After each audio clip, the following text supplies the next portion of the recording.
Good afternoon, church. Good afternoon. I am happy to be here in the house of the Lord on this Sunday. Yes. A lot of things could have stopped us from being here today, but we are here despite everything that's going on. And I feel good in that. It's not funny, it's not coincidence. It is truly God working this morning. I can't even say this morning. When I heard pastors say that he already prepared for today, and he was coming from the book of Job, I said, well, you know, I'm supposed to be up here today because I too studied the book of Job. All right. Thank God. That's it. I'm not there yet in my learning on to translate the word to be able to express it to others, per se. I can read it and get an understanding for myself. And one of the things in the book of Job that stood out to me was, one, it didn't matter what Job experienced. He never uttered a word from his lips That's right. against God. Never cursed God. Never did. Now, if you're not familiar with the book of Job, it's a wonderful story, so I've learned. And it took me a few times reading over certain things and getting out different Bibles to be able to understand exactly what I was getting. But Job had it all, we'll say. Yes. He had the livestock, he had the servants, he had the sons, the daughters, he had the wife, he had everything. But one day, Satan and God have a discussion. And Satan, I'm paraphrasing, and Satan presents to God, well, you know, yeah, Job is great, Job is good, but what if we stripped all of these things away from Job? Take it away from him. Would he then Yeah, take it away from him. praise you? Or would he curse you? Yeah. So God, being God that he is, and he knows each and every one of us, he knew that Job would be okay.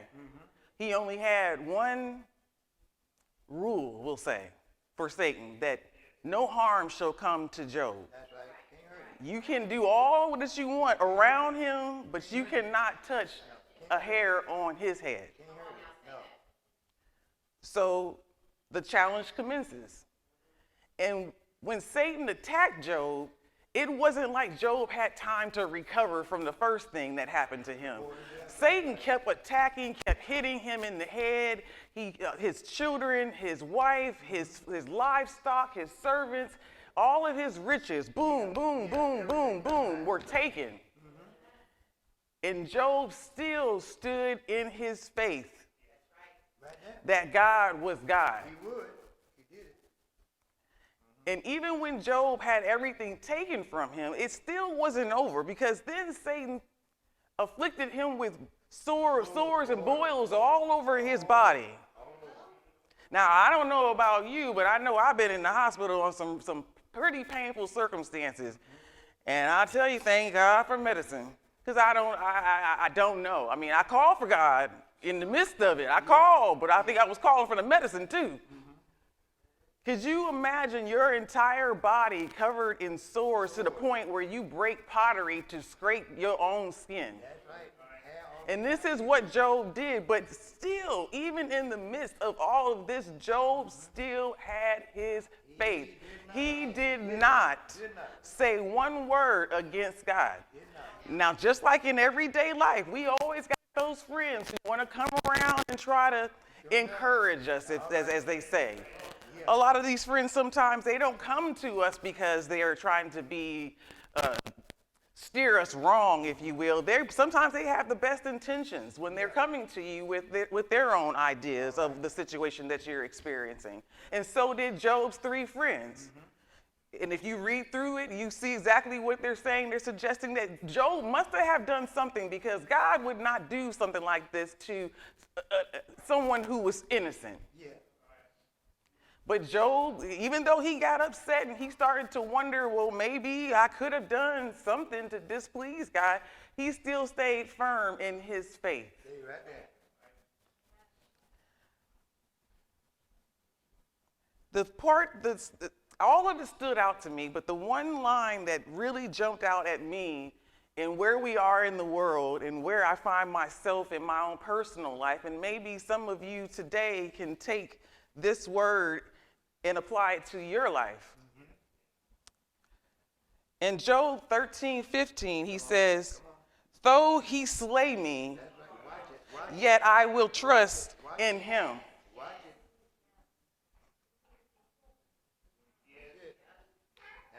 I repeated that to myself. I cried about it on my patio by myself. I got out all my different Bibles to make sure that I was understanding exactly what that meant.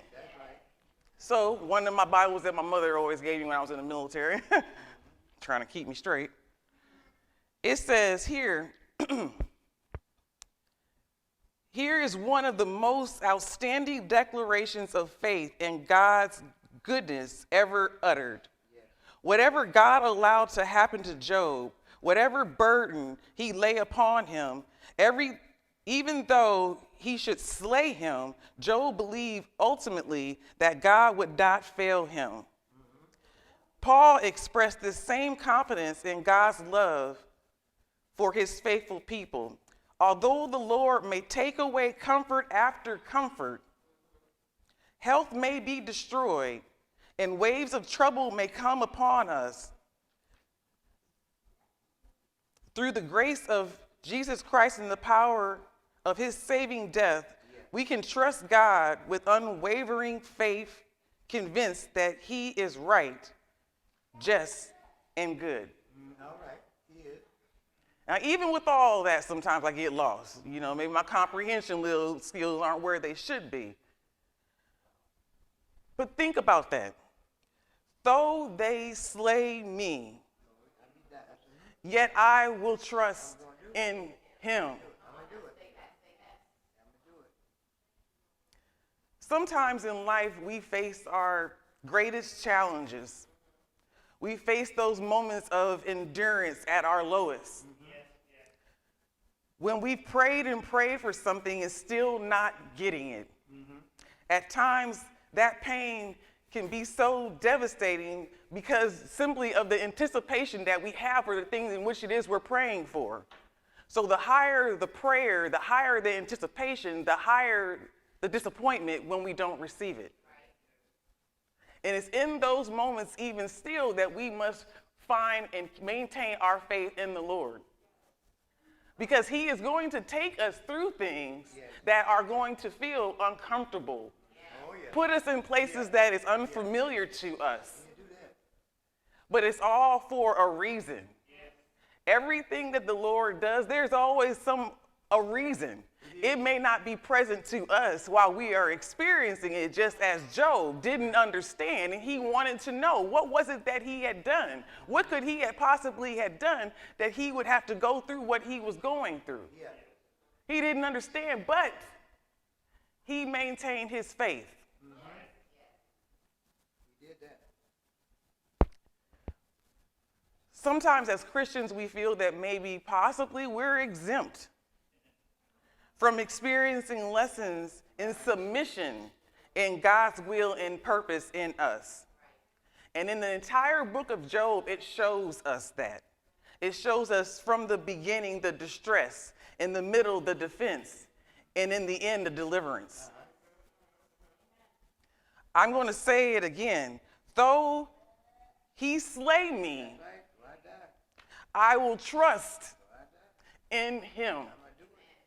In all that I do, in all that you do, in all that you experience, the good, the bad, the ugly, the hurtful times, the joyful times, trust in him.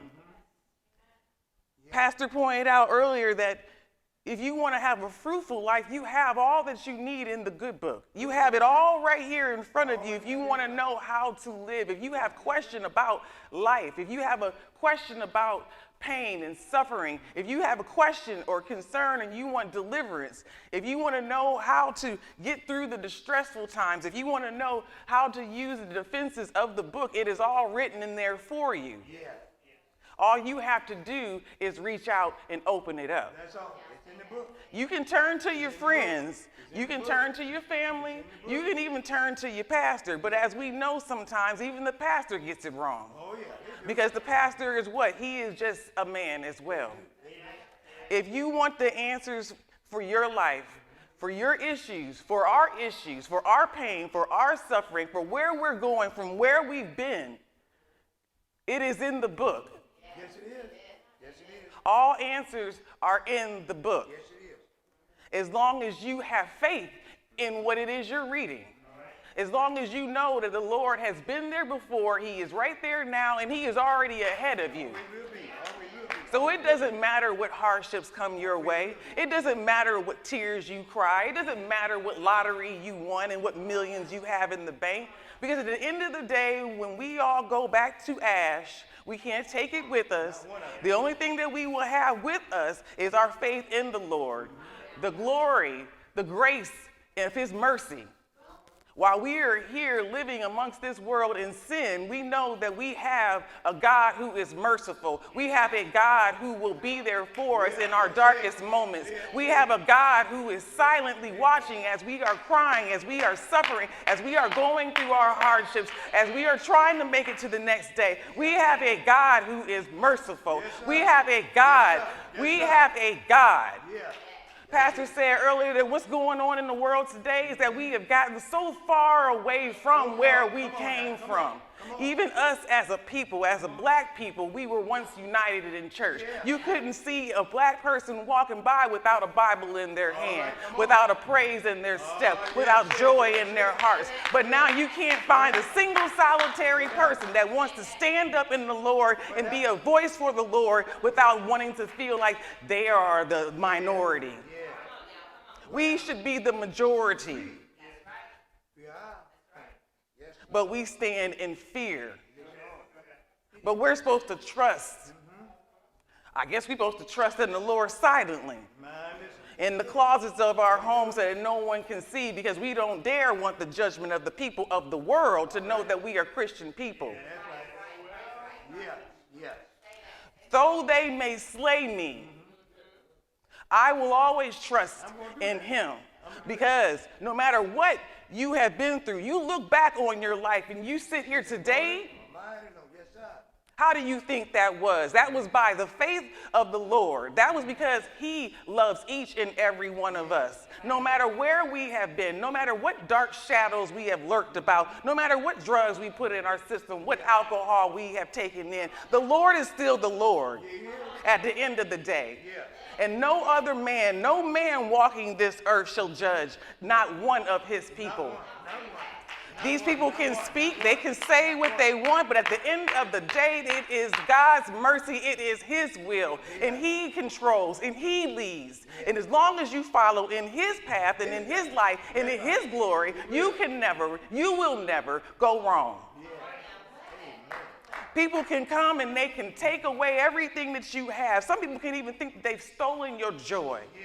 And maybe they have robbed you temporarily of your happiness. Maybe someone came along and took the smile off of your face. Maybe somebody did you wrong a long time ago. Maybe you were abused as a child. Maybe your mommy didn't want you. Maybe daddy walked out and never paid child support. But you know what? In all of those times, you still had who? You still had the Lord. That's right. God was still there when all of these things were going on around you. When you didn't have somebody to come to your college graduation, the Lord was right there with you. Why? Because the Lord was right there with you when you were doing all that schoolwork to get to that graduation day. What can man do? What can man do to you? Absolutely nothing. Absolutely nothing. Though they may slay me, I will trust in him.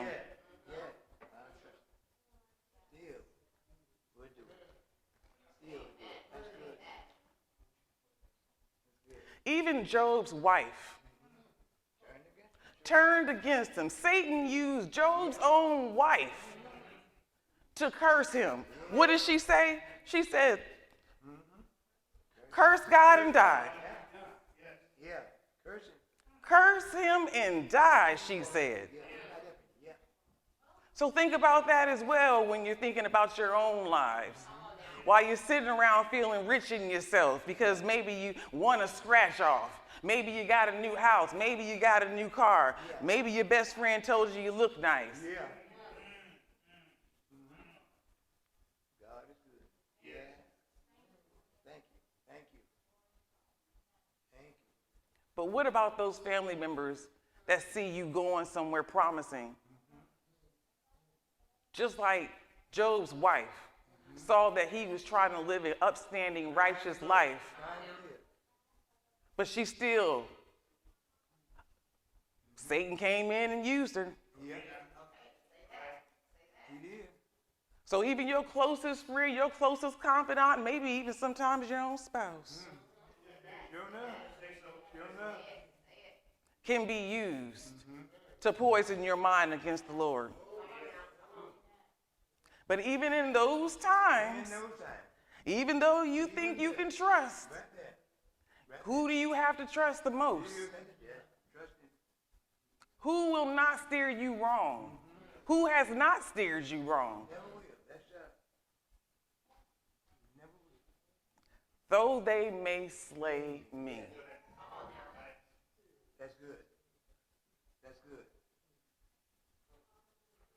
Though they may slay me, I will trust in him, period. Yes. Yes. Yes. Yes. Yes. Yes. I don't typically take notes, but today I felt in my heart I wanted to stay on track. Yeah. All right. That's it. That's it.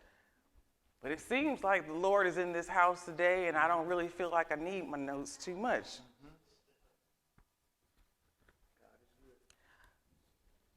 Of course, you all know that I was in the military for 20 years, and I couldn't say anything without reflecting on that. So anyone who is affiliated with the military in any shape, form, or fashion, you'll understand this. In the military, you're told, follow your last order. What'd you do? That's right. To break that down, that means if pastor told me to clean these pews, and I'm in here cleaning these pews, and Miss Ann comes in and says, what are you doing? Well, I'm cleaning these pews. Well, I want you to something. I got to finish cleaning these pews. You follow your last order until the person that gave you that order comes or by messenger tells you that that job is done and now to move on to the next job. All right. I tried to correlate that to the word of the Lord in your life. Sometimes we get confused or stagnant when we think that we're not hearing from the Lord on what our next move is, what we're supposed to do next. We're like, well, I've been here for a while. I mean, am I not hearing him? What's going on? We start to ask these questions. We start to have a little bit of doubt. Our faith starts to get off center just a little bit because we think that we should be doing something else. We think that we've been in this pocket long enough. And so we start getting upset with the Lord, thinking that he's moving a little too slow for us. Your last order. The Lord hasn't forgotten you. He knows what he just told you to do. To him, it was just then. To you, it could have been 5 years ago, but the Lord knows exactly where he left you when he went on down ahead of you. He knows exactly where you are. So let's not get complacent. Let's not get frustrated because we are in a moment in time that seems to be forever for us. The Lord is down ahead of us and he's already making a way. Follow your last order and stop being frustrated because you are there doing what the Lord asked you to do. We want to get ahead of ourselves in life. Job knew exactly who he was. He knew exactly who he was. He knew that all he had to do was maintain his faith and stay in it. Don't leave it. Hold on. Hold on. Despite what everything else was going on around him, Job knew to maintain right where he was in his faith. Yes, he had questions. Yeah, he didn't understand why he was going through what he was going through and why he was still right there in that pocket of life, but he stayed right there and he stayed true. All right. That's it. That's it. We want what we want because we want it. But our God is just that. Yeah. He is. So, on today, excuse me, I just wanted to leave that on you. I thought that it was very profound Yeah. Sure enough. in a way that really made me look inside a little bit deeper. You look inside you. Yeah. No, I don't like where I am in life. But you know what? If I tried to rush it, I could be somewhere worse. You can be, that's it. Let me tell you now. Let me tell you. So we've got to learn to be okay with where we are and what's going on in our lives in that moment. Right now. Because the Lord makes no mistakes. And in everything, there is a lesson. Yeah.